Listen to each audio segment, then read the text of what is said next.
Okay, at Pidyoy TV. So karon kinahingga naman sa datong nangka. Mao na punta. So natamukaon ato sa ning ihatag sa inyo ang kung unsay mga health benefit nga makuha nato aning nangka, mukaon ta ning nangka or jackfruit. Tinog na nangka.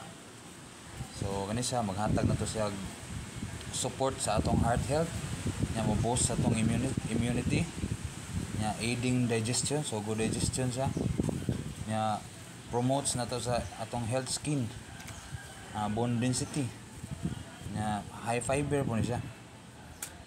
So mao ni siya ang makuha natong health benefit sa nangka or jackfruit. So aside ani napo ko na nahibawan nga kining nangka ano mga tagukon nga mga prutas kumukaon ka maayo po ni siya sa lungs ka ng mga tagukon. So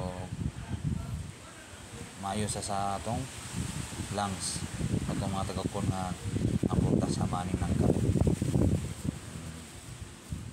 Kung sa una bantay mo sa una atong mga lulog lula atong mama papa nga huy ayaw sa kakaon na ng ayaw sa kainom man ng og tubig, hindi ko man mo kaon na ng nangka kay maglain mong tiyan na ang yang suggest nga pasugbaon sa kaning liso na imong kaunon.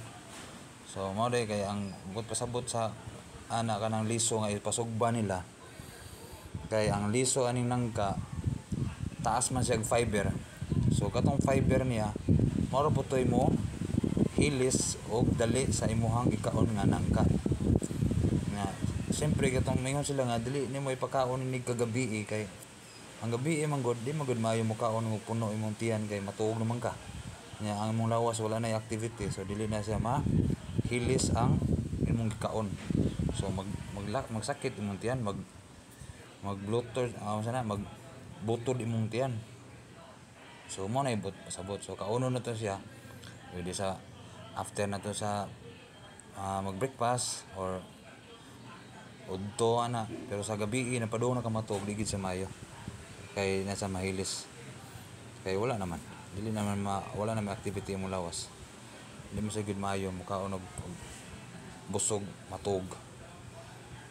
So ang liso ani niya mo to itong kuanon isugba o dungagon para mo itong kaunon para patabang nga mahilis ag dali kay high fiber man ang liso.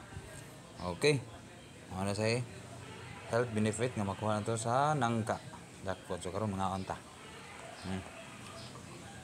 ang liso atong dungagon. Okay, that's it for today.